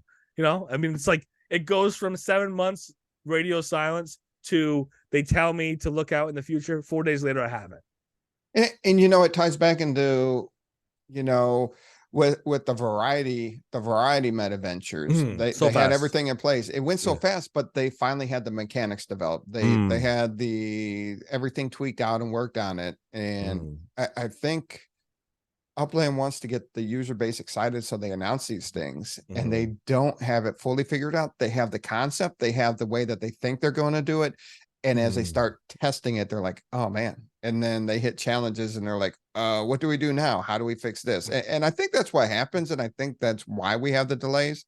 And if they just come out and say it, a lot of people would be a lot more understanding. Block explorers as racers. That was a technical limitation. It is. And Yeah, whether they go forward with that or not because of the technical limitations, whether or not they're happy with the fact that we have interactive racing now, we'll see. But I mean, that was one example. They started talking about it. They put it out there. People got excited. People started building businesses around it. People named their block explorer shops, Racer Academy or whatever. A right. bunch of people did. Yeah, And it's I'll say it. It's possible it'll never happen. And I yeah. mean, so some block explorer people don't want to hear that, but that's the reality. I think they shifted direction a little bit on that. And the stock, I think your racer block Mm. explorers are going to look like these stock car pro people that are Yeah. out now, kind of Mm-hmm. voxel. Mm-hmm. Yeah, A new moving forward, but your old guys forget about them. right. Because I think that was a matter of technical limitations of what was already there. Yeah. But we'll see. I mean, maybe Upland will have an update on that. So I want to ask you a couple things Upland as of today. We know you're going to fit a history. Want to look a little bit at as of right now without having to look, announcement by announcement. But the big one for me right now is we know a little bit about totems. We know they're coming. I'm gonna wait until they release to worry too much more about the metrics. But what about this big, hint, hint, wink, wink, nod, nod, from yesterday from X1 in the Upland update? Puts out a 4.5 minute video, essentially majority of that video after going over a couple of the things that have happened in the week, essentially saying something big is coming. We're Right. not we're not going to tell you anything about it. Yeah. But it's big and it's going to blow your mind. And Watch out for Easter eggs. yeah. Watch out for Easter eggs, and you have to look, second by second at this video, and there's nothing in there. Not that I've seen yet. But no, there's no Easter, nothing that I've seen. Yeah. but it's going to have nothing to do with totems. Yeah. Absolutely nothing at all, which is big because it's something that we don't know about yet. right. And now, if it's something big in the works and it's going to blow everybody's mind, Yeah. at least I'm good with that, because last time it was something big and was going to blow somebody else's mind. There was the Upland winter where nothing happened for months. And then the Gala. NFLPA. Oh, they took my money. Yeah, gave me Well, something 3 months later, yeah, but leading up to the announcement of NFLPA, Yeah. it was pretty stagnant. It was pretty. There was nothing new being developed. There was nothing new being rolled out. But something big's going on. Something big's going to be announced. But think about it. We have the Stock Car Pro stuff going on right now. We have the totems coming out where you're going to work on your protom, which will then get you stem. And they got something else big in the works that's going to blow our mind. Very intrigued. Yeah, absolutely. I mean, so the gala was last fall, right? I don't know. I don't know where that sits anymore. I them coming out with an announcement when they actually have something ready to launch, more powerful than framework, and we want to see where that framework goes. Yeah. Now, you have did you see what the Gala founders, what's going on with Gala right now? Yeah, a lawsuit is never a helpful thing Between co-founders. Yeah, that was part of my math and again, I bring it up not to shame Upland because it's not their fault, but I mean, I don't see that partnership going very far right now. No. Or at least being complicated at the moment. Vox is part of Gala. Maybe some divisions that operate separately from the parent company, but I see this as a freeze, a freeze and a hold. And who knows, maybe some energy shifts from one part of the Metaventure businesses to another. Yeah, and the crazy thing was they were accusing each other of corporate theft or corporate waste, and it costing basically a 9-digit sum. Like a 9-digit sum. Yeah. I mean, they didn't put the money into Upland, so that's one good thing. That's true. It's one positive. It is corporate waste that you put money into Upland. No. Oh, geez. No. That's the viral clip right there. That's not what happened. That is not what happened. Yeah, AI will grab that and be like, put it out there as big announcement about Upland. You can't trust that AI. No. That's the current.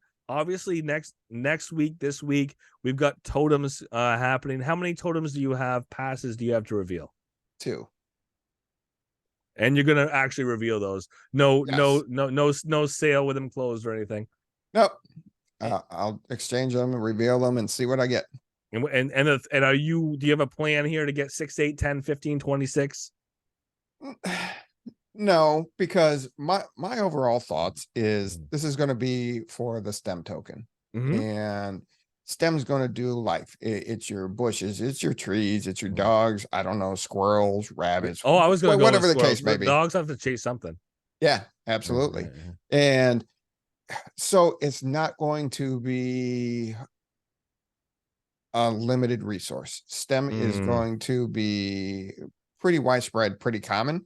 It might take a while to get to a large volume, but I just can't see you having a metaverse where you have to have stem to have life, create life, continue life, and it not be large. I mean, Upland's talked about how valuable it's going to be. I see this a little bit like the gold rush for Spark up front, because keep in mind, and again, Spark's a different token. It's a staking token. So we're not giving it up in any way. It's not being spent. It's not being transformed. We understand it's a different mechanism, but there was this race where people ended up with different amounts of Spark from day one, and that gave them different opportunities to do different things based on that Spark drop. Again, a lot of people earn Spark in a lot of different ways afterwards, but this is the equivalent of the Spark drop, we have the opportunity to get started at a different position in the line depending on activity, and they're telling us the metric of how you put activity in to get output. And the larger my proton pile is, aka the larger my stem pile, I just feel better about getting started. If I do want if I think I'm going to get a metaventure in life, because I assume Upland's going to put something around metaventures in life early on, that's how you get Oh, started as a metaventure. absolutely. Because, Yeah. you know, even early on when they started talking Metaventures, people Yeah. wanted to have nurseries and people wanted this and that. Mhm. And they said, look, you know, you're going to have to wait for the life token that we'll Mhm. implement. And Mhm. Edon talks about it, you know, that the UpX Spark and STEM was what they talked about on founding. And now Yeah. they're seeing everything come to Mhm. fruition. Mhm. But absolutely, if you want to get out in front of everybody, buy the passes that you want, you know, get them, get as many as you Mhm. want, because it's going to be a 1-to-1 conversion. And the more Mhm. STEM you have initially, it's just like, you know, any new thing released in Mhm. any game. It's just not Upland. Everybody Mhm. wants the new thing. Everybody wants a new shiny Mhm. thing, Mhm. and they'll pay a premium to get it. Or they'll pay, or people will leverage to get themselves set up to take the advantage, so Mhm. they are positioned well enough to benefit the most right out of Mhm. the gate with this stuff. So absolutely, that's a strategy in itself. Mhm. Um, It's just I'm not something that you are putting a ton of your energy into as of right right, because what I don't know. now. Mhm. So here's things that we don't know. We know Mhm. that there's 5 chapters. Chapter one's been released. Mhm. We don't know how long before the other chapters are coming yet. Mhm. Nothing's really been said, Mhm. the duration. We do know that the cycles are 30 days. Mhm. We do know Did you go that back and check that? I did. I did. I did. And thank you for pointing that out. Yeah, yeah. You know, that's what I like Yeah. is with us content creators, if one of Yeah. us missed something, we correct it Oh, for and we sure. appreciate it. We help each other out because Oh, we yeah, for wanted sure. to provide the most accurate stuff all the time to Yeah. our listeners and Yeah. viewers to help the community grow the game. So I do Yeah. appreciate that No, no, when absolutely. we're missing stuff. Yeah. Um, Now is it, do you do the 3 cycles? Are we going to go Mhm. through this 3 cycles Mhm. before they release the next one, the next Mhm. chapter? Or No. is it, are we going to do a cycle? They release the next chapter, or Mhm. are they going to release the next chapter and start a cycle? So you don't know the periodicity Mhm. of how they're going to do this. And I guess where I'm trying to go with, well, not I guess, where I'm trying to go with this Mhm. is that I don't know how much care these things are going to need. And, Mhm. you know, is it going to be different based off of the rarity and the traits of Yep. how much you got to interact with it? And Yep. I know it's going to be different, but how different? How Oh, and much? that's exactly, and that's the thing is we know that it's on a scale. We just don't know what that scale is. So Right. is the best one I touch it once a month, and then the worst one is I touch it every day or every 6 hours, or Or is worse, every 2 hours, I got to set an alarm to wake up so I can feed it just to make sure it's going to be okay to give me the most protum. toss that thing in the trash, grab another totem. That's gonna give you a longer cycle. I And don't so know. that's the thing. So maybe, and that might be put me behind the game Mm, because I just don't want to. I think 2 is a great number to start with to yeah, figure it out and yeah. know what I have to look forward to going forward. Mm, But yet at the same time, other people might have that same strategy. mhm, But I don't want to have 5, 6, 7, 8, 9, 10 of these things mhm, and have to maintain them. And they're all on off hours. mhm. Yeah, it's gonna be crazy. That's gonna be the trouble. The idea would be it's not your timing, your duration, your actual interactions not set by the chapter. It's not set by the life type, the type of life form. It's set by the individual characteristics of that item, which is kind of interesting. Because it's not a randomly assigned. There's many different different characteristics. All set ahead. It's going to be randomly distributed though, right? So we don't know what we're going to get. You get the crap one, and again, they all have value, but you get one that is is the 4 uh D4 C D, whatever the case is. Yeah. You get a very low on that totem pole. Go figure, low on the totem pole. For characteristics, we're gonna end up with somebody not as happy to interact with it. Maybe you sell that as a loss, you get a better one. I don't know. We'll have to see. There is that potential there. You do sell other people's stuff at your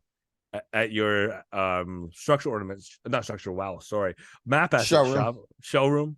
I could, but nobody's applied, and I haven't pushed it that hard.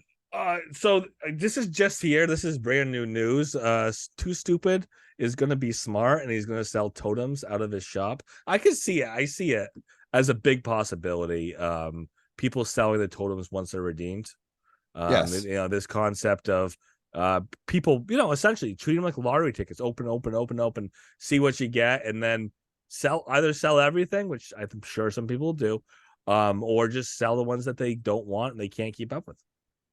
Yeah. Yeah.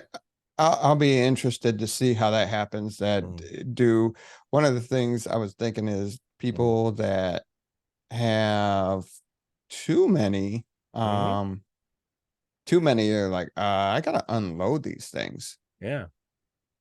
So there might be a better tipping point for you to purchase some after round one. I don't know. Right. We'll have to see.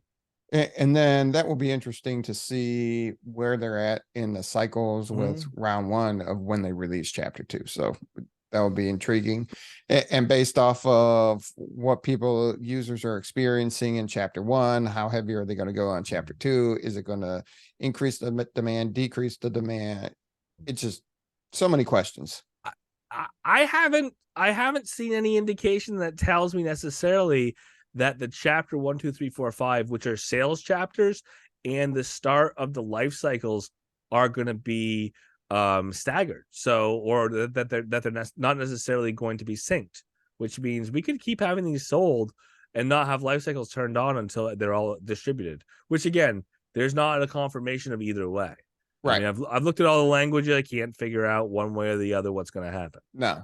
Yeah. Because after I went back and reread, I was trying to figure that exact thing out, and I couldn't draw a conclusion that I'm like, oh yeah, this is definitely going to go this way. Yeah, so it's definitely there's a lot still up in the air. So and again on that note of up in the air, I mean, we talked about you having one Metaventure now. You're looking a little bit at life, but you're not gonna take 2 feet and go down that water slide with reckless abandon with your eyes closed.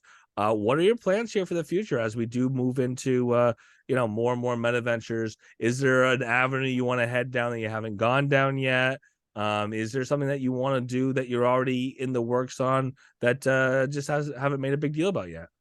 I will continue to expand the Metaventure shops in itself and continue to work on developing map assets. Right now, one of the things I was always interested in was acquiring a lot of the semis and vans to do the transportation. I think that could be a huge thing. I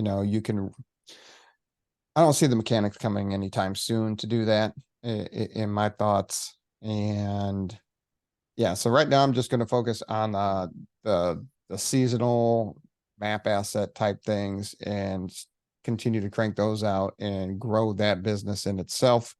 I am looking forward to having the ability to have, us being content creators, having the ability to have our own style cafes on properties in Upland where we can do our shows and people can come hang out in there while the show's going on, and being able to have like replays. It's pretty cool what nowhere.io can do, and it'll be interesting to see how they integrate with Upland and what they can do with Upland itself and what that brings for the future of that.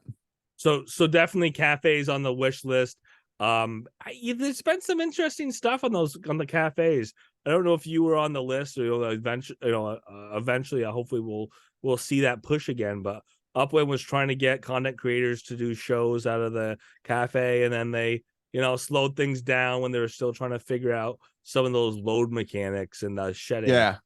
Yeah, I know they reached out to us Mm, they're like, hey, we'd love you guys to broadcast from the yeah, cafe, this and that, and we're going to do it this week. We're going to do it this week. And it yeah, was just always the mechanics, the mechanics, the mechanics. So yeah, they're trying to figure that out. yeah, Hopefully that comes. And then I touched base and I'm like, hey, yeah, any progress? And they said, we're still mm, trying to work some stuff out, but we'll let you know. yeah.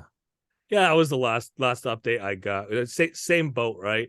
Where they were already, we had this week, we had this day, and Yeah. they're like, yeah, not this week. Yeah, And we then a had it a couple couple of of times. We had yeah, that a yeah, couple of yeah, times yeah. ourselves. Like, all right, you're going, and then it was like, oh no, no, no, no, and so I even stopped talking about it on the show Yeah, because I'm yeah, like, oh yeah, in 2 weeks we'll be doing this. yeah, Yeah. Now you did say in the wonderful intro that you yeah, had for me, you said yeah. active player, but that's questionable, and we'll get into that later. I like you just can't throw that out there over an hour ago and not come back to it. Okay. Well, you want to go back to? Well, I Uh, just want to know why you say that's questionable that I'm an active player. Sell something, buddy. Sell something. That doesn't That's mean that you're not active. you're build the pile. You build the pile up. No, it's always the we all get to our announcements. I mean, like I said, you put a weekly show out, so you're getting to the announcements. You're putting the information out, which not everybody who's playing the game is. The joke has always been when we talk about the active versus the not active OGs. It's like I see you collecting your earnings every 2 weeks or every 2 days or whatever it is. You're in the game. You read the announcements. We see all that. When's the last time you sold a property? Well, it's a. I know you're buying properties. I know you're participating in each of the mints of the city releases. That is 80% of the game. Building that stack and deciding what you're going to do with it later. But I don't know. Sell something for me. Do it. Why? Do it. So you Why? can have more UPIX to buy something else. I don't know. Why? It is soft right now. The UPIX market's soft. I'd love to see some. What are you going to show me? Your spreadsheet? Like, yeah, look at this. Okay. So show me some spreadsheets. This is I log my UpX earnings Why do you log your UPIX earnings? to track it. You just pull that from the blockchain. You just use a script. I'm not that smart. Well, I mean, you're that devoted to put it into a spreadsheet. Yeah. Look at But that. yeah, I broke it down month by month over the years Yeah. and So Shaq pretty well. You know that she was talking about, like, she was concerned about moving properties around and saying her burners out and having burners the wrong way because it throws off her spreadsheets. And I'm like, what? She's worried about trading properties away because it's gonna throw off her spreadsheets if she sends out a property temporarily or whatever the case was. It's like, you are really into those spreadsheets. Dizzy's into them too. Yeah, Dizzy's got like yeah, mind-blowing yeah. spreadsheets. No, and it's incredible because people have put a lot of work into them. Like I said, there are data tools out there if you choose to use them that don't require the spreadsheets in the same way. Where are those style tools? Go to your best friend TML and tell him to work on putting the next level of report generation. But you can pull most of those into reports. Where you Okay. can so you can pull. Number one is, how you have your tag for earnings. You have a different tag Yes. on the blockchain for your earnings. You Yep. could have that. You can have that all put together that says how many or what was pulled of earnings this month. So you can just Okay. have that on month to month. You need to get to with your partner in crime and be like, hey, this is a tool I need to save myself a spreadsheet. Give Well, me it. there's other tools that I've been asking for that Yeah. have been in the works for a while. So Yeah. that's yeah. Yeah. Yep. Well, Yep. there you go. There you go. So you just lean on them and then get them for everybody else as well. I was worried about kids, and my cat jumped out here, and I saw that. yeah, and he decided that he had to be in a lap. Oh I, boy. I Um did see that. so yeah, so I pick on you about that, and that's been the thing is we're all in that situation. Is there's so much going on in Upland. You said it with life, right? it is not an area of Upland you're going to jump in and do the whole thing. There's a lot of things that we're not all going to participate in. One thing that I know you participate in is the NFLPA stuff, which what do you see? What do you see happening with the NFLPA? We're there, we're in the season. So the first year I participated, Yeah. not so much the years after that, because nothing was now last year I did do a show a little over halfway through the season with Mars, Utah to help, talk about legits and searching for the players that should get the fire stats for the week, which was fun because it was both of us using our useless knowledge of football and tying it into Upland. So we enjoyed that. Trying to make Upland make sense to the real world, huh? Yeah. And then it was interesting to hear that they can't use anything towards fantasy football with the legits in itself. Yeah. And I'm not sure if that has to do with IP with the NFL itself or whatever agreements there are there. I think it's extension of likeness is what it is. So it's the likeness can be used in Upland, but the extension of likeness cannot show up off the platform or whatever the case is. Okay. Yes, something of that nature.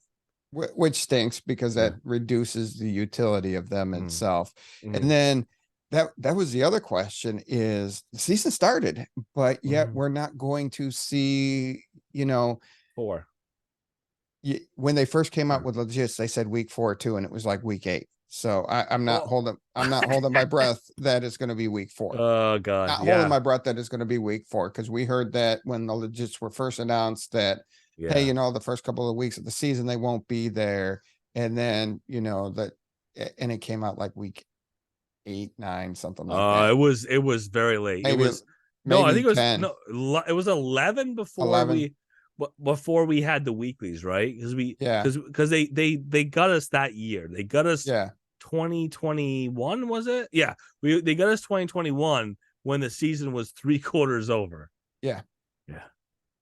With 2020, but they released that's when the 2021s. 2020s released that summer, then the 2021s, and it was like, the 2020s were bundles, right? So if you remember, this is the history of them. It's crazy, but we had the 2020s, the sale happened in September or whatever, and then we have the legit sale, the spirit sale, and they end up delivering at the same time, essentially. Yes. Yeah, so that was essentially how that happened, or what ended up happening there. But yeah, it was what it was. We kept getting them delayed. The mechanics of what a legit was, how legit worked, all of that, that all coalesced around both of those projects essentially at the same time. Right. Yeah. Now, I don't know. I wish that Upland would have explained that a little better of what's going on. They just said the mechanics behind it changed. We're working with the NFLPA. We're trying to have this out of week 4. Now, was it we're working on all this stuff. We've done this cool stuff with legits and like, oh crap, that messes with this. Did anybody contact the NFLPA? Oh no, let's hurry up. Or is that we changed legits? We talked to the NFLPA. Like, what's your cheat sheet behind the scenes? Yeah. Who's waiting on whom, Right. Yeah, I think it's probably a little both column A and column B, that it got put to somebody's desk, but somebody's not going to get back for 2 weeks, and whatever that meeting is that needs to happen, they're going to get the results from it, but they're not going to get the results until the bureaucratic stuff, right? The third Tuesday of every month or whatever. But they changed the mechanics a while ago with the legits too. So it was it's a bundle. It's a bundle aspect that was changing. I'm assuming, this is an assumption, they're probably going to change the fan points again. So every time they do anything like that, the signability is supposed to be coming. If that's going to happen, they may be releasing that as a mutable asset or as a mutable attribute, which means that would be changing what the first layer looks like, or the first iteration looks like, because it has to be something that can be signable. So that could be something that has to be worked on. But it sounds more like it's waiting for NFLPA to get back to them. Yeah, that's a lot of wishful thinking with the signability. Remember when they brought players into the game and they're like, yes, look at this player floating around the metaverse. They're going to be one of the first ones to get signatures from. Fat chance. Yes. Fat chance. Yes. Yeah, oh for sure. No, and it's again, it's one feature after the other, and the mechanics of how it's done. And I think sometimes we hit the mechanics, and sometimes we hit the partnership limitation. But we've got 6 things Yeah. going on at once right now. It's Oh, not just one partnership. with the big announcement coming, that'll blow your mind. It's the NFLPA partner. Oh, so I'm gonna let you pump your stuff. Here's the thing that a lot of people didn't catch, and I want to hear your thought on this. This is the first official time this has happened, and it has happened. So, with up in that NFLPA announcement, did you see what they sugared in there? What they just snuck in the corner? I missed it. Porto sunset, the Porto Football Club. No more. That was they snuck that into the NFLPA announcement. Was that Porto is no longer? Look at that face. Oh. That was an easy one to miss. But yeah, so Porto is no more. And that's the first official sunset, right? Right. Spirit was a one-off. Right. Looks like Jackie Sai is still happening because Jackie Yeah, Sai is she's happening. he. I No, always do that. you've said it before, but it's I okay. know. That's why I'm too stupid to win. I always say she each and every time. Yeah. Meanwhile, this guy's over in London. He's like, Yeah. what the hell? What the hell? But yeah, he has his factory and he's doing stuff. So that's not a one-off. That's not one off. The partnerships for charity, the Susan G. Coleman. She's got her spot. That foundation has their spot. Them. Yeah. It's easy to say she there, right? Yeah. They had their spot. We've had iterations there, and we have had iterations, more than one iteration of Banguera. So everybody's still happening except for the Porto, and that has to be a contract. They have to be going somewhere else. I don't think Upland said, let's just crash this out. But at the same time, I don't know. I didn't see anybody say I came in the game for Porto, for FC Porto. So I don't know. I'm okay with it. I have a football fan shop though, but I'm okay with it. Oh. Yeah, it would be interesting to see more demand for football legits other than just our every 4 years the FIFA World Cup happens, and then there's contests and there's reason to buy them.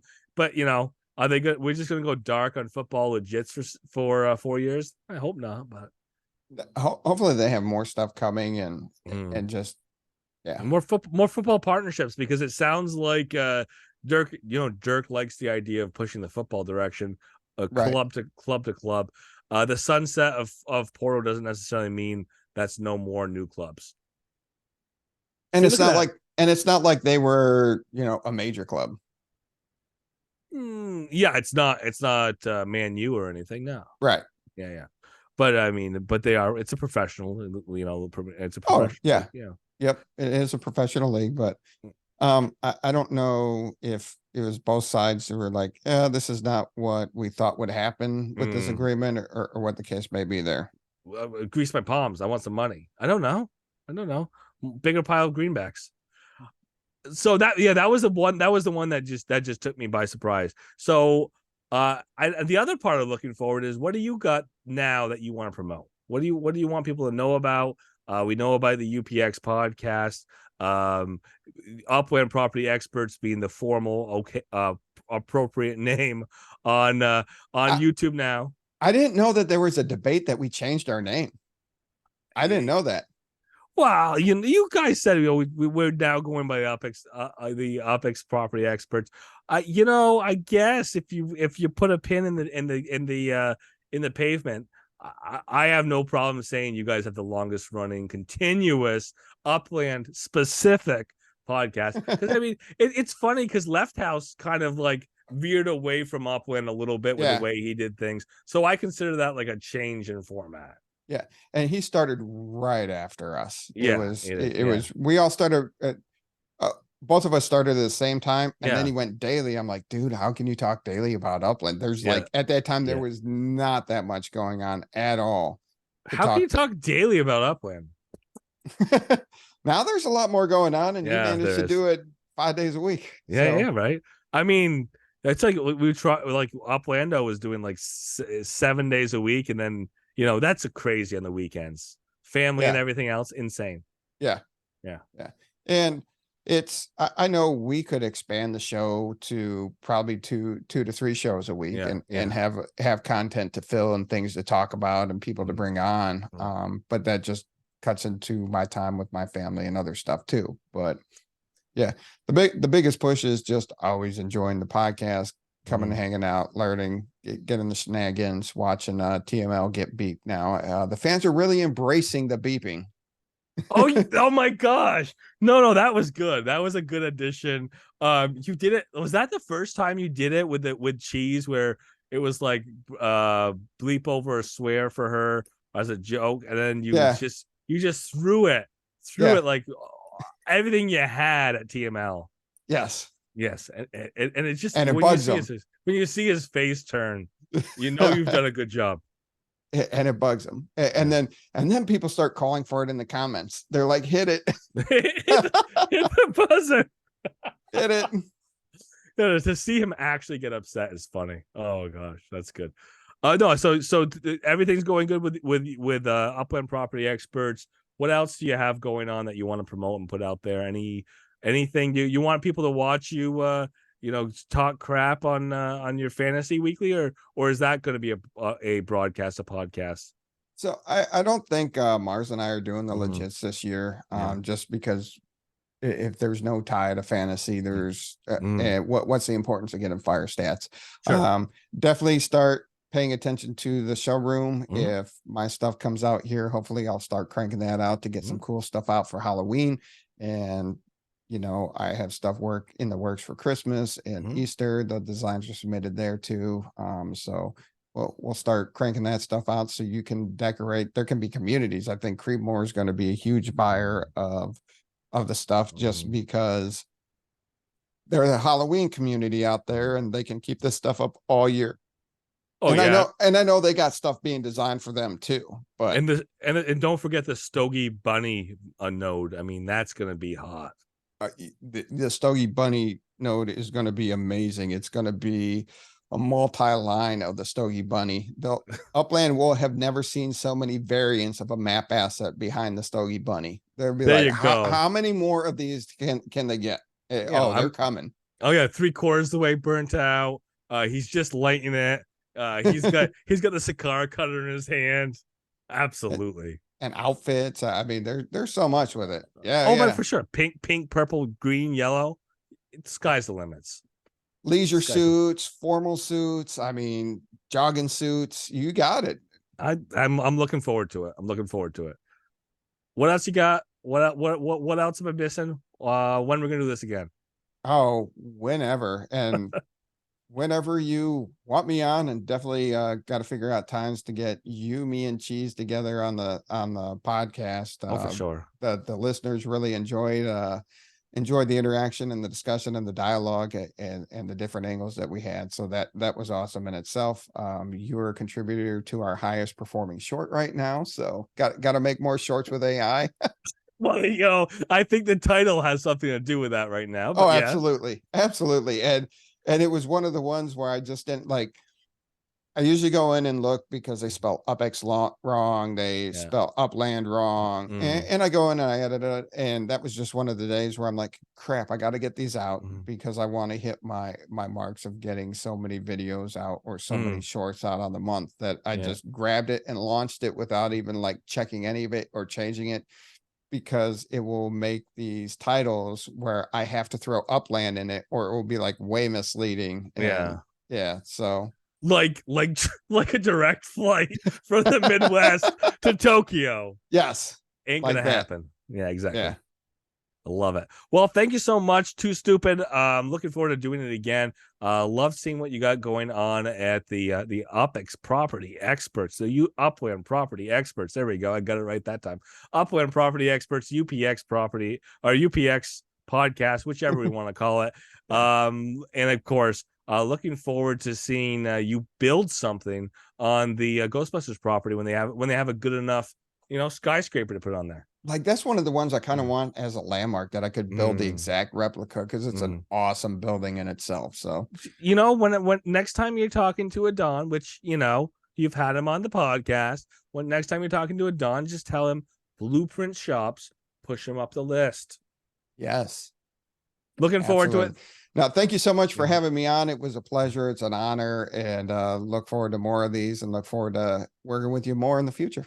Hey, I appreciate it. Thank you so much, Too Stupid, for tonight. Thank you again. We're looking to do more of these interviews, and of course, thank you so much, Too Stupid. Thanks, Goldsmith. We'll talk to you soon.